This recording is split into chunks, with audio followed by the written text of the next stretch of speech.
Good afternoon, everyone. So I'm going to set the stage here. Here's a little story. A standards guy, a publisher, a content management geek, and a service provider all walk into a bar and talk metadata. And this conversational approach is how we're going to present our panel session to you this afternoon. I hope you enjoy it as much as we did putting it together. What we're going to talk about are the various perspectives on how metadata moves through the scholarly supply chain. We're going to show snippets of metadata markup and discuss aspects and considerations our panelists have based on their roles in scholarly publishing. We're not going to wait for the last 15 minutes to have questions. We really want this to be a dialogue, organic conversation. Interrupt us at any time. Take part in the conversation with your observations. Martha has a microphone, or you can just get up and shout. So before we begin, and I'm operating two slide sets here, I'd like our panelists to introduce themselves. We're going to start with Mary. The publisher. Not the geek. Thanks. My name's Mary Stearman. I'm Director of Editorial and Production Services for the American Academy of Pediatrics. Oh, sorry. A little bit about the AAP, if you're not familiar with us. We serve about 67,000 pediatricians. We are the largest global publisher of pediatric information. You may be familiar with some of our journals. We do 5 journals. One of those is Pediatrics, which is the most cited journal in pediatrics, and also among the top 100 journals cited overall. In addition to the 5 journals, we do professional and clinical publications for the pediatricians on topics ranging from infectious disease to mental health. We also have a very healthy consumer publishing program where we publish books for patients and parents. One of our books in particular, Bringing Your Child Home, is on its enjoys over 40 million copies are out there, so it's a very healthy consumer publishing program as well. We also do a lot of patient education, and we have a website with over 160 online books that you can download as ebooks or subscribe to. So one of our flagship publications, one of our books, the Red Book, enjoyed 8 decades of publication, and we just published the 31st edition last month, and we did that as an XML workflow first. So previously we had done the XML conversion after publication, and since it is our flagship book for the AAP, our members really wanted to get the online version prior to the print, and they couldn't understand why there was such a delay.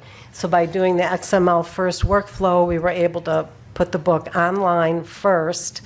And actually, the print edition was a little bit delayed because we had a problem on the binder. So it was nice to get the online version out. So I know some of you are saying it took you 8 decades to convert to XML, but it wasn't really that long. So my background, I've worked for a lot of association publishers, and I guess my love affair, if I can call it that, with metadata began at my days at the American Medical Association back when it was called SGML. And from that point, it sort of morphed into an XML conversion at the American Academy of Orthopedic Surgeons. And we also had to implement a content management system, so that made me love metadata even more.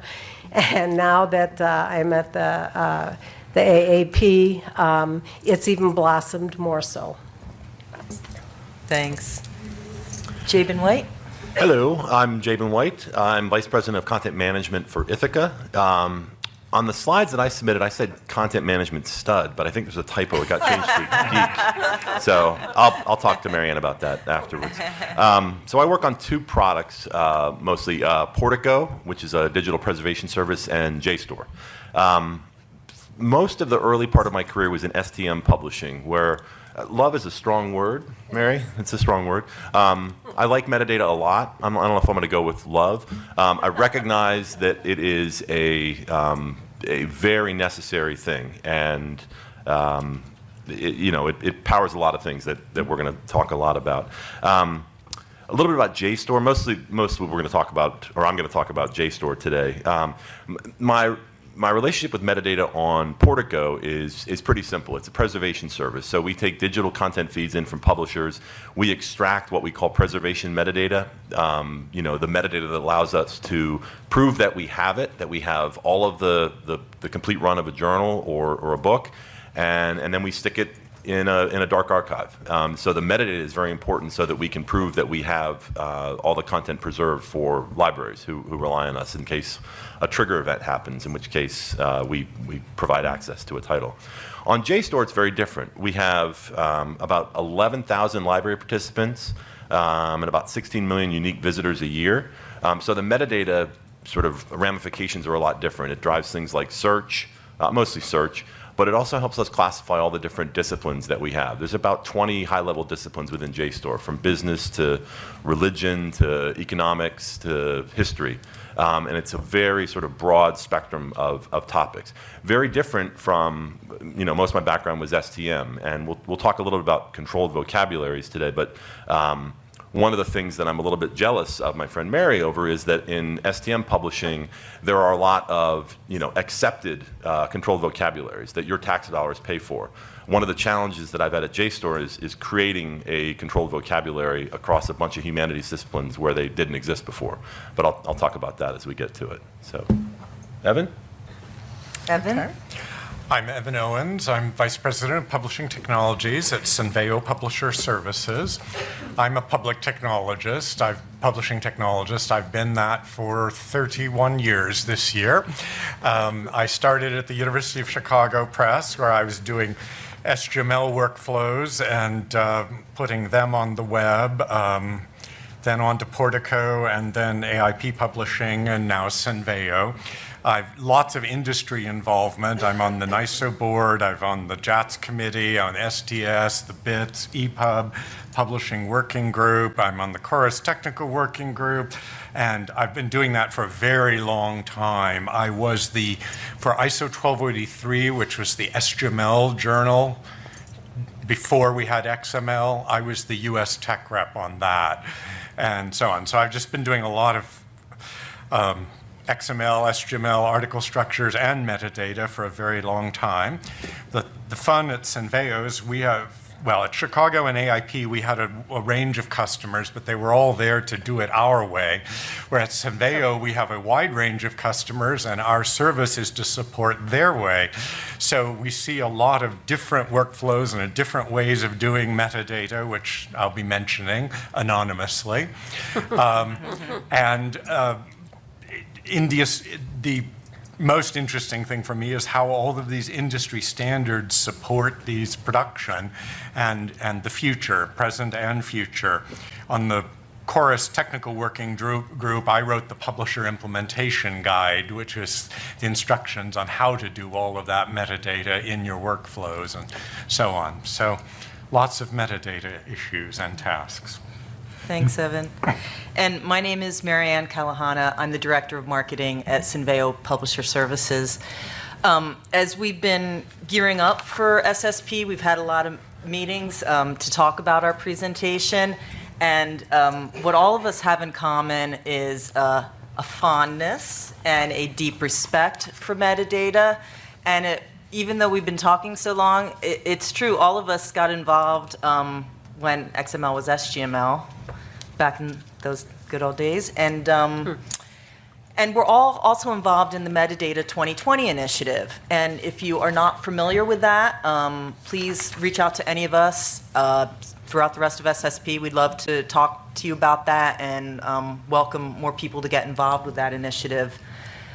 So let's continue here. As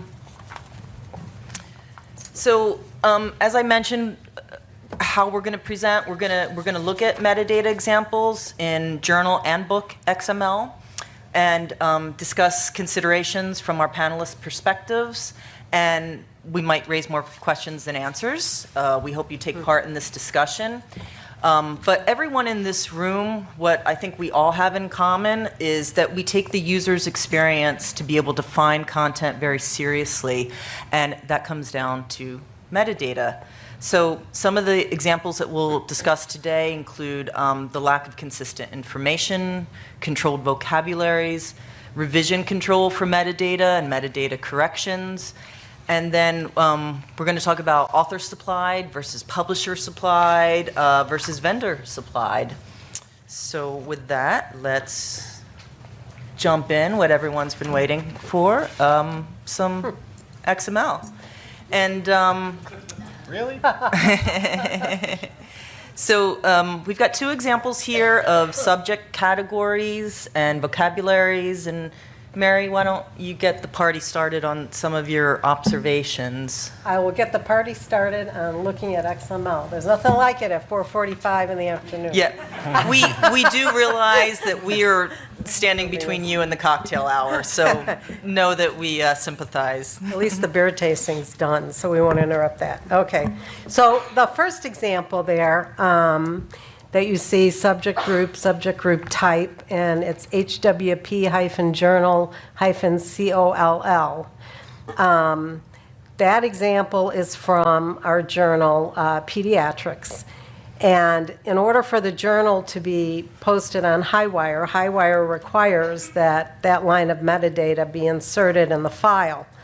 So our service provider who does the page layout and XML for Pediatrics, they insert that. And the next line you see, it says subject 53.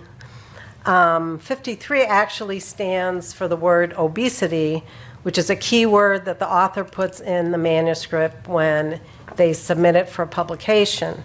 And that 53, the word obesity is swapped out with 53 because that links into the identifier on the Highwire site, which means obesity. So and most of the journal articles are published by themselves and also as part of a collection. So we have a collection on, say, nutrition, obesity, child abuse, whatever. So that keyword has to be swapped out for a number in order for it to be searchable on the Highwire site. So, it's not really, I like to say this is our metadata, but it's not really our metadata. It's really metadata for somebody else or for a service provider. And I'm sure my panelists here have something to say about that. I'm sure you're right, Mary. So the 53 from, that Highwire makes you put in, and I'm sure it's wonderful on the Highwire platform, but what if you ever decide, God forbid, to switch platforms? And, a 53 means something to Highwire. It doesn't mean obesity to somebody else. And it doesn't mean obesity to us either at the AAP. Right. So Marianne mentioned the Metadata 2020, what is it, a coalition, do we call it? Or association? It's a bunch of people talking about metadata, which is, Working group. Not at 4:45. One of the things that I think is important is for people who are both supplying and receiving metadata to talk to each other. And it's, stuff like this is, and I'm not singling out Highwire, this is one example, but it's, a lot of people do this. A lot of people say, well, my metadata is better than your metadata. Well, metadata is great for what it does for you, but when I'm a platform person getting feeds from, 1,100 different publishers, that's not always a good thing. So it depends on where you are in the workflow. when you say, this works for me now, but you've got to understand that things go down the food chain, sometimes up the food chain.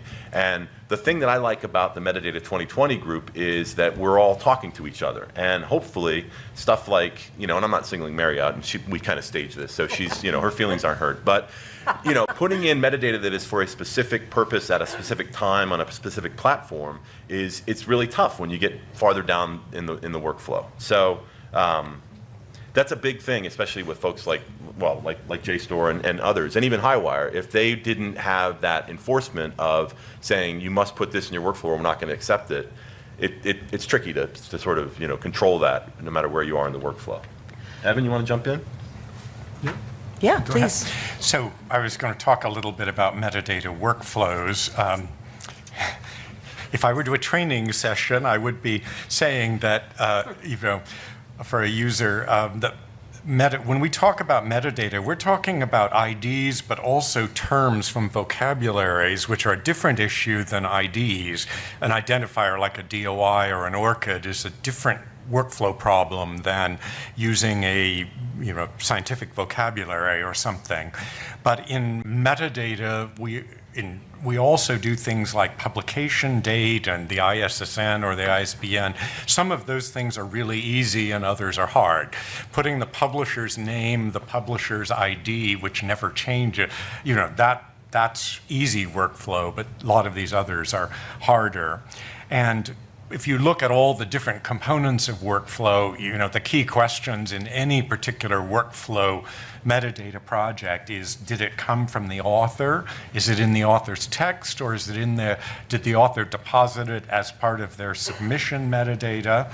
Was it assigned by the publisher's editor? At University of Chicago, one of our publishers, the editor of the journal, had done all of the keyword assignments for 20 years for tens of thousands of articles. He had personally assigned all of them. It was entirely manual. Or is it automated? At AIP Publishing, we used Access Innovation's tool to read the article and assign the keywords. So that's an opposite workflow where it's mechanical instead of manual. And then when it goes on into the production process, is the metadata added by the service vendor? Is it a lookup? Obviously, you process references to find the DOIs if the author hasn't. So that's a very typical service. But the key issue in all these workflows is if then when you come to the proof stage, is the author verifying something? Is there something that needs the author confirmation? And that has come up in a lot of these things like the funder metadata and things like that. And we'll be talking about those in some of our other examples. And the other source of metadata is the hosting platform. You talked about hosting for semantic, but a hosting platform often adds the online publication date for the article because they're doing the posting and so on. And lots of hosting vendors do the cross-ref metadata deposits and so on. In all of these metadata, the workflows, the key issue is what is the validation? And where does it happen, and how is it done? And it varies in different places. I mean, I was on the Crossref Funder advisory panel. When they set up the funder registry and you deposit the funder ID, you also, for an article author funding, you also have to supply the name, and if you make a typo in the name, they will reject the submission. So that has to be pre-validated before it goes to Crossref. And so there's just validation issues in lots of workflows. And some IDs are easy to validate because they're unique. I mean, DOIs are unique, funder IDs, ORCID IDs, and so on. But there's also some that are not unique. Accession IDs in the metadata, in the medical metadata field, the same ID can come from multiple databases. So you have to confirm with the author, is it correct which database you were referencing if they don't say so, and so on. And some things there's just no way to validate. The funny one is in the Crossref funding initiative, we also talked about grant IDs. And could we get all the US agencies to set up databases so we could validate the author's grant IDs? And they just all said, no, we can't do that. And so right now, only some of the government funders have a database that you can query with the grant ID, and so we do that in some workflows, but others, there's no way to verify it. And so those are just typical workflow issues. How do you validate? What's the vocabulary? And where in the process? Author, which stage? So. Right. Yeah. And something thinking about listening to everyone, and Jabin, I think we had this conversation during one of our Metadata 2020 meetings was, sometimes we, approaching metadata at a higher level, at a macro level, at a holistic level, sometimes we say your metadata, author metadata, my metadata. It's our metadata. It's everyone's going to be coming and using this in different ways for the type of content that is published in our industry. So let's now talk about display text versus metadata text. Evan, this is a fun one. Why don't you kick us off here? Yeah. Okay. Well, one of the amusing issues that have come up over and over again is the values in the metadata are different from what you actually want to publish on the text of the article or the book. And that can come up in many different problems, different kinds of metadata. So the amusing one is the one that's on the screen here, example 1. This is something that came up to us on the JATS committee. A publisher and the credit standard for user roles was asking us how to encode this author. And this example is from the JOTS user documentation, so it's public. It's not any of my publisher customers. You have the given names and the surnames, and the text that's displayed in the article just is writer. But in classifying this author in the credit vocabulary, that isn't one of the terms. The term is writing original draft. And so we added into JATS this, ability to support the official vocabulary term as opposed to what the display text is. And the other thing that we just changed in JATS 1.2, which is up for draft now, it hasn't been approved yet, is if you look at the XML there, you'll see it says role vocab equals credit, vocab identifier, that's the URL to credit, then vocab term, which is writing original draft, and then vocab term identifier, that's the link to that term in the credit database. And this has come up in a lot of metadata where you want to be able to link to the database broadly and then specifically to the term that you're citing. And so in JATS, we've now added these 4 attributes to almost all the vocabulary elements that are across. So, and they're optional if you don't need them for a particular instance. But we've created this because it's come up in so many cases where you needed to link and document the vocabulary. There's other examples. It also comes up in affiliations a lot. A very typical affiliation example is if the author affiliation is, Department of A and Department of B at University XYZ, that's in an affiliation registry, that could be 2 different IDs and 2, but if you're wanting to say that all the authors are that, and so on. So there's problems of managing combinations and the display text versus the actual attribute values, which is why we added this ability to show the keyword value as opposed to the display value. So that's example 1 there. Yeah, Mary, I think we were talking about the elocution ID. I'm sorry, elocation ID. Did you want to Yes. speak about that? That actually, the e-location ID is an internal manuscript number that we assign each manuscript when it comes in. So we want that number obviously to live with the manuscript, but we don't want it to print. Other information is the date that the manuscript is accepted and then the date that it's published. And so that's information that's with every manuscript, and that we do want that to print or be posted online. Yeah. So I didn't tell you about example number 2. This was just an amusing one. This has come up over and over again, and the JATS committee, we've been asked about it. It was the punctuation.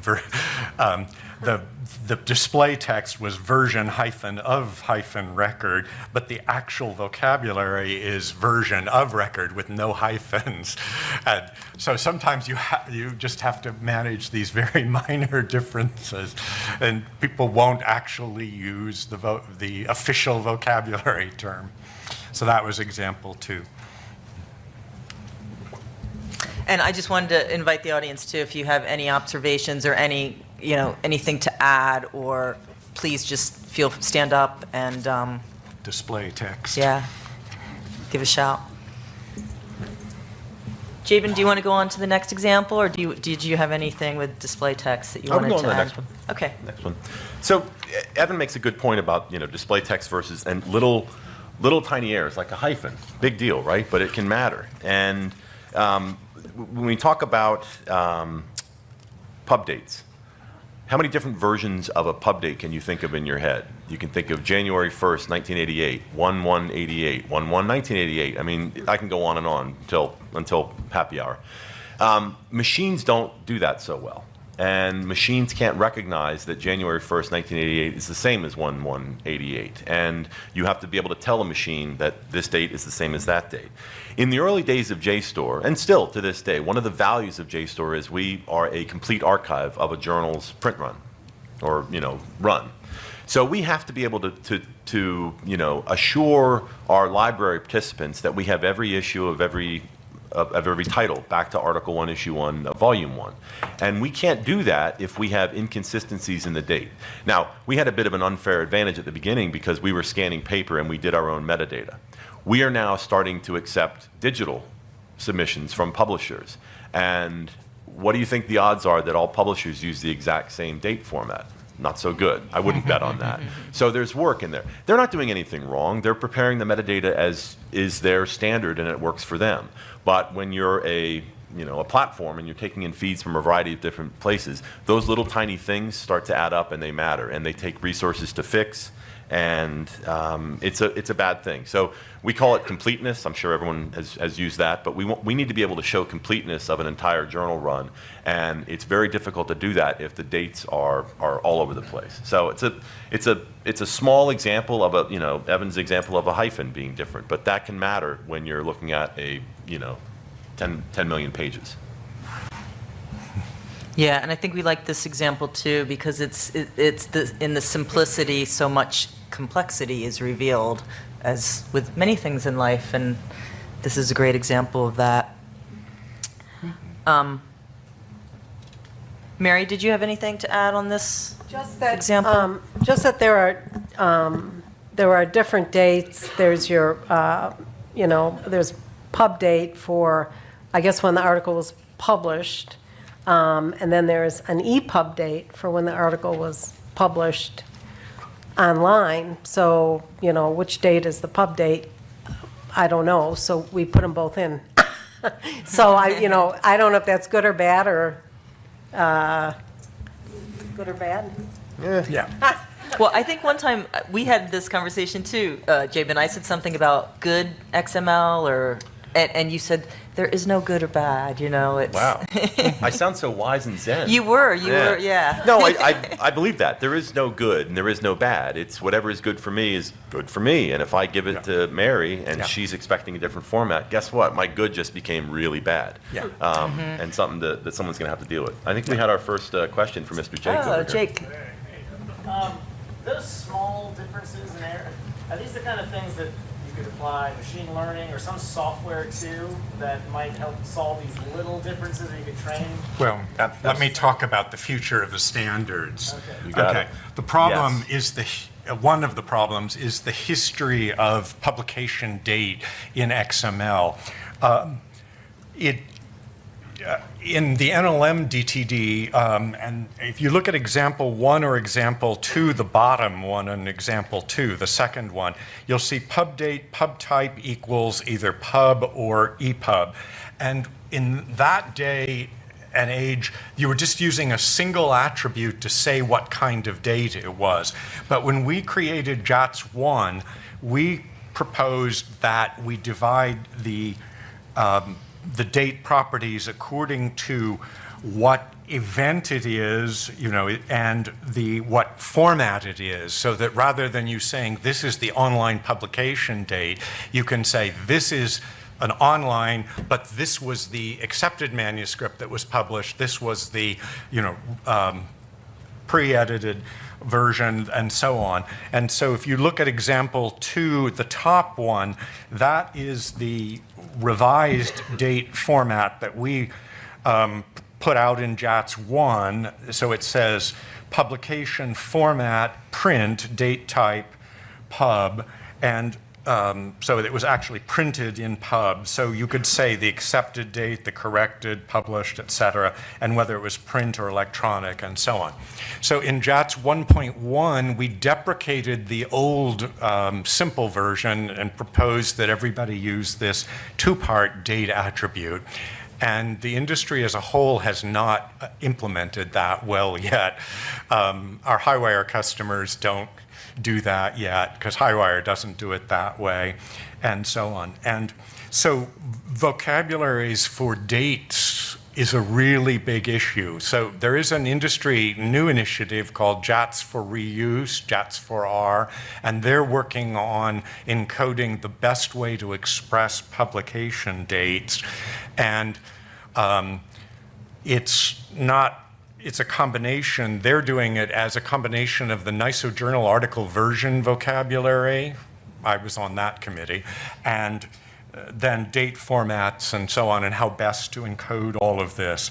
But I've also proposed that we do a NISO standard enhancement to support this industry role. And this was a big problem for us in Chorus, that publishers were depositing their dates with Crossref inconsistently.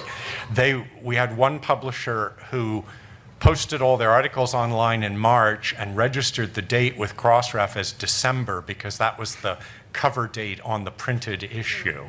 And that messed up the open access 1 year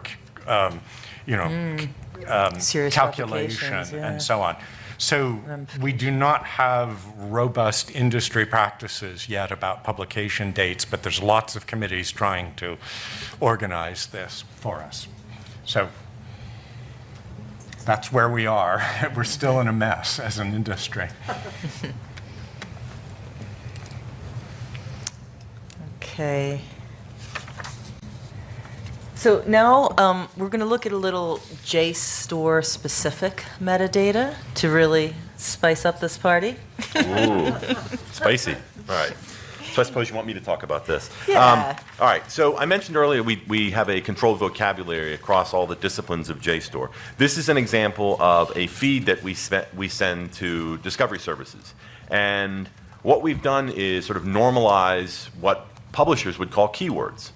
And I was at we have a publisher meeting every year, and Barbara, sitting in the back, was at this meeting, and one of the publishers who sends their content into JSTOR, I noticed they were having a conversation with one of my colleagues, and said colleague threw me under the bus and said, "Get over here," and didn't even say hi, but she said, "How come you don't use my keywords?"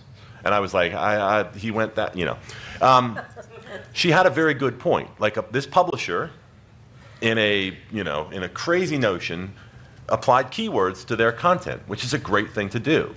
But again, that publisher, when combined with 1,100 other publishers, might not be using the same keywords as somebody else. So if you're going to normalize on one platform, and again, nobody did anything wrong, but they could have used a keyword that means one thing, and somebody else could have used a keyword for the exact same concept or topic, and a machine couldn't tell that apart. Now, you can map between those two things, but that's a lot of mapping.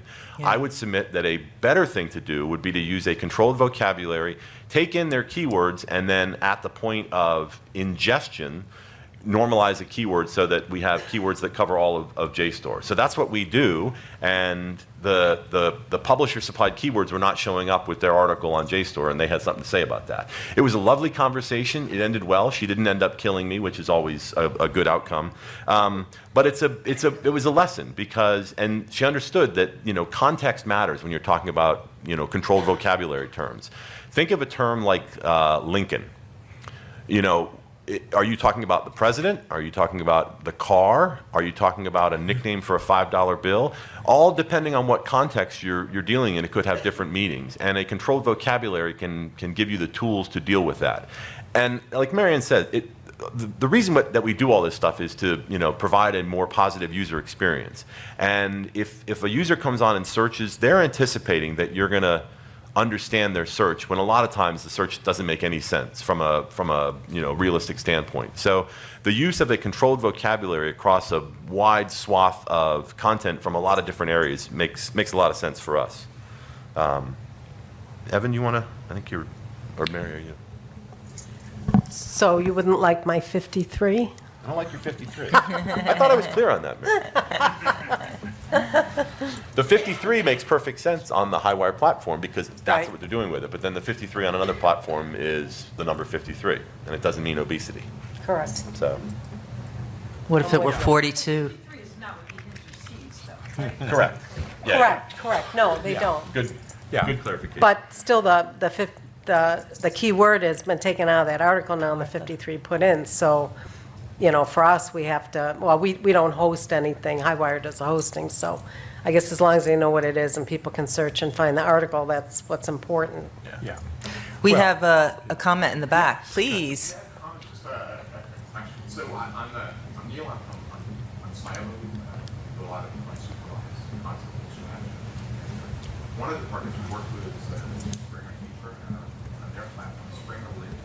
They replace the keywords with the top scoring concepts that will allow content type. So there is no use of long keywords trying to use a control vocabulary. I mean, that's just one publisher's approach. Well, what do you guys think of that approach? I'm sure there are probably reasons why sometimes it's not good. We can talk a bit about that. I think that's a great approach. I think it's evolving. I think we're trying a bunch of different things now. I'm by no way saying that you must have a controlled vocabulary and it must represent the entire breadth of your content. It's the way we decided to go because it gives us the control and we're able to modify it based on new submissions and update it and things like that. I've seen a lot of good, I mean, we're hearing about like artificial intelligence and sort of on-the-fly concepts. I think those are all valid. I think we're all sort of in the phase of trying new stuff and see what sticks. So I have no, qualms with that approach. Yeah. Well, one of the interesting things that Jabin and JSTOR have talked about is because their collection is cross-discipline, the same word can be different meanings in different disciplines, and it's really hard to search robustly across all kinds of content. Whereas, in AIP publishing, we just had, all of our articles were about physics, but then we had medical physics and other optical and so on.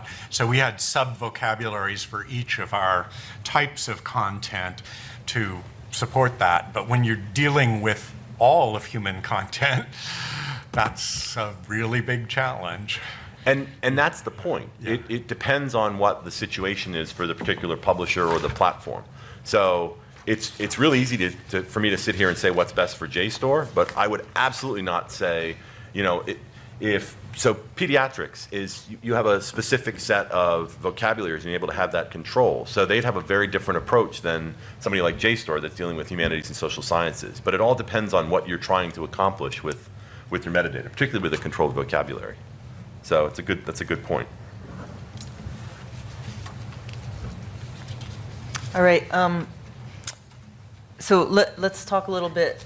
Let's stick with JSTOR, but talk about book header metadata. Ah, yes. So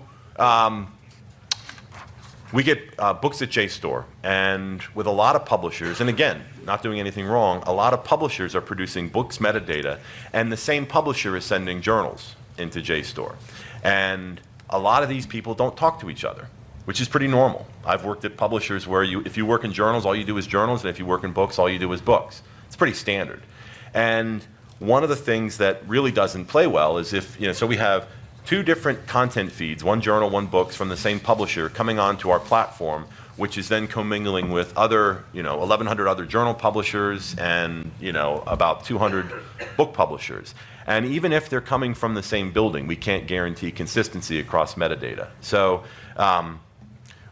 it matters because the user doesn't care a lot of times, whether it's a book or a journal. I just want the results. If I search for the Battle of Chickamauga, I would like to make the determination whether I want to see a book chapter, a journal article, or some other form of content. Let me make the decision. Show me the result that I'm looking for that's based on my topic, and then I'll make the determination if I'm looking for a journal article or a book. You can't offer that level of sort of user choice of results unless you're able to normalize across content types, not just publisher submission types, but content types, and be able to offer those up and sort of munge things around a similar topic. We're up here evangelizing metadata, and one of the big things you can do is provide a much smoother user experience, but the work, the sort of skunk work in the back office has to be done to make it a seamless and sort of normal user experience. We talk about silos of metadata, and there's even silos within the same building sometimes. And again, they're not doing anything wrong. All this stuff is pretty new. And a lot of these workflows have sort of grown up over time in separate silos, and we've just got to be mindful that if the content is arriving in the same place, there's things we can do to account for that.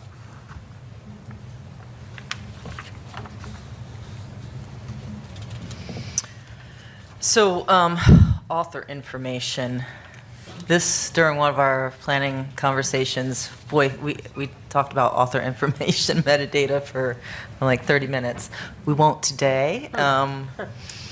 But Evan, why don't you speak a little bit? You had some interesting observations.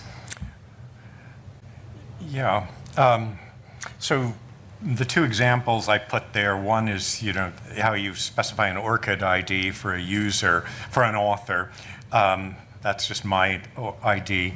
If you look at the attributes, you'll see authenticated equals false. And of all the metadata that we do, ORCID is really interesting because they have this requirement that the author sign in to ORCID and verify their ID, and that is therefore authenticated via their password, not merely looked up by somebody else.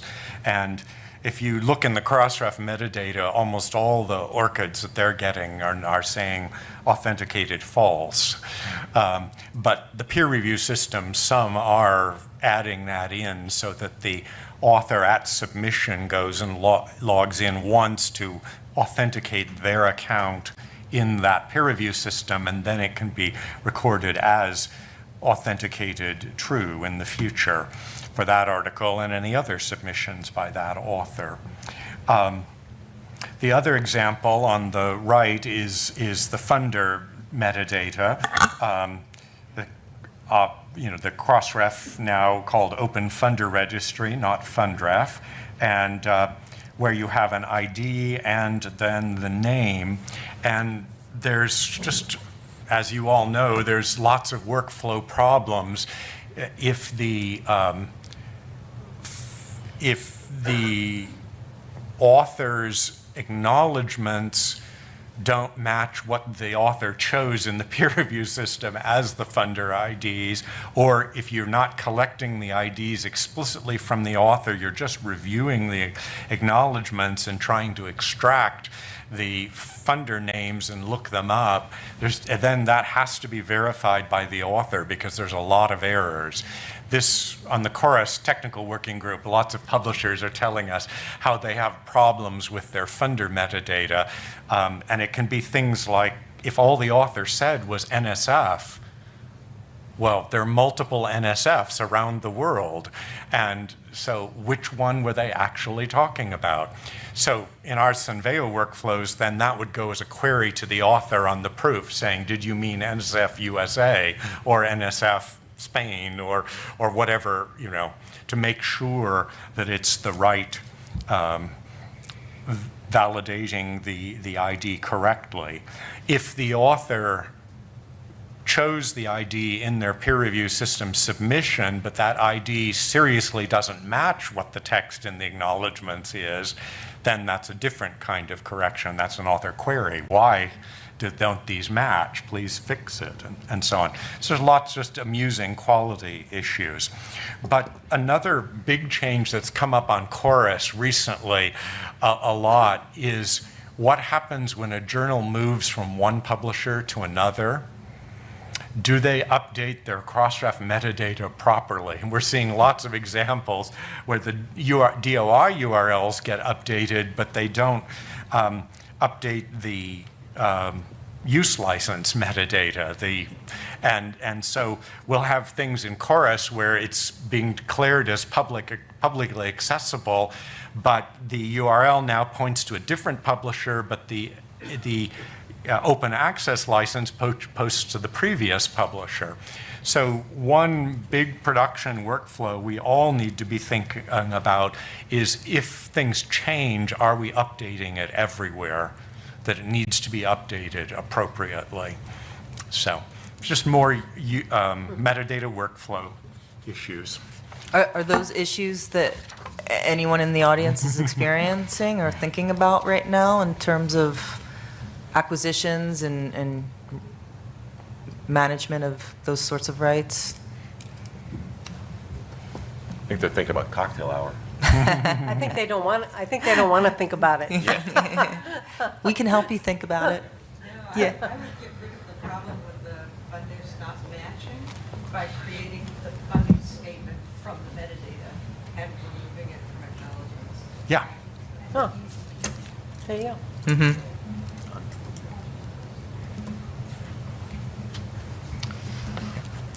That's a problem. A Ma- good solution. Yeah. Mary, did you have anything you wanted to add on this one? No, I think my fellow panelists here have summed it up nicely. All right. Well, there's only so much XML one can take in one sitting. But we can open up to questions. No, it's just you. It's just you. Nobody else. So that's a question I'd like to pose back. Why do you think we use the feline imagery in the presentation? Yes. Yes. He gets the prize. Do we have a prize? Well, because cats rule give the him the prize. internet, There you go. and so does metadata. So Yeah. cats are a metaphor for most good things in life. Yeah. But you're a cats person and I'm a dog person. See, you had to end with that. Here we were all getting along. Yeah. But Could I do a shameless plug, Marianne? Please. Okay. We mentioned Metadata 2020. We're not supposed to do sales pitches, but I'm not benefiting from this, so it's not a sales pitch. Show of hands, how many have heard of Metadata 2020? All right, good. Please encourage anyone at your organization to get involved. And if nothing else, it's good it's good that people talk about this stuff. I'm up here preaching like I know what the hell I'm talking about, but I'm talking for what we do. And and even if you think it's like, oh, we're doing it fine and we don't need any help from anybody else, but I'm telling you, it benefits everybody to have open lines of communication about metadata, whether you're an author, a publisher, a platform provider, a funder, a peer review. There are all sorts of nodes in the publishing workflow, and all of it works better if we talk to each other about metadata. It might be painful, especially at 4:45 before cocktail hour, but it is absolutely necessary. And we've seen good come from. Yeah, and I think we're fortunate as a service provider because we see a lot of different content from you. But what we hoped with this panel presentation was kind of demonstrating the importance of perspective for the topic of metadata. Yeah. So at SSB 2 years ago, my talk was on the history of metadata and the problems on metadata implementation. And the point that I made then is that, we get a committee creates a standard, and it can be 5 years before publishers and their vendors and their hosting platforms and everything have actually implemented it. And the example that I made that was the spectacular exception to that was the Crossref Funder Registry, which, because of Chorus, publishers got together with their vendors, their hosting, and we all got together to implement funding as quickly as possible. And that was just a wonderful success. And so we have upcoming next year what I think is going to be in 2019 the really exciting project for the publishing world that we'd all need to implement, and that is Crossref and ORCID and DataCite are working on an organizational ID registry. It's not available yet, but it's supposed to be early next year. And so we're going to be able to assign affiliation IDs to authors from that registry as an industry standard. And That's already available through Disney. What? But you can already do that with Disney. That is not the new open public access registry that Crossref is going to accept. But that's the history of it. The ISO Yeah. standard, open, free, institutional identifier, Yep. Disney is not acceptable for that now. Well, that's just up to Crossref. You have to ask Crossref and ORCID about that.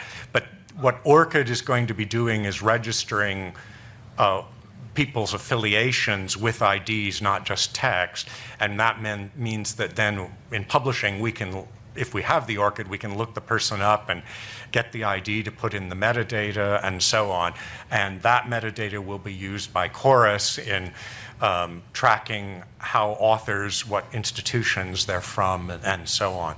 So that's going to be a big 2019 goal. So I hope everyone will implement that in their workflows. Is anyone from Crossref in the room? Yeah. Is Chuck not here? No. Okay. Good, let's talk trash. Yeah. So can we end on a metadata joke, Yeah. Marianne? Yeah, please. All right. Oh, another question. All right, great. Excellent. Quick metadata joke. Thank you for your patience. A friend of mine, back in right around 2010, we're creating books, print books and ebooks, and getting them on the iPad as fast as possible.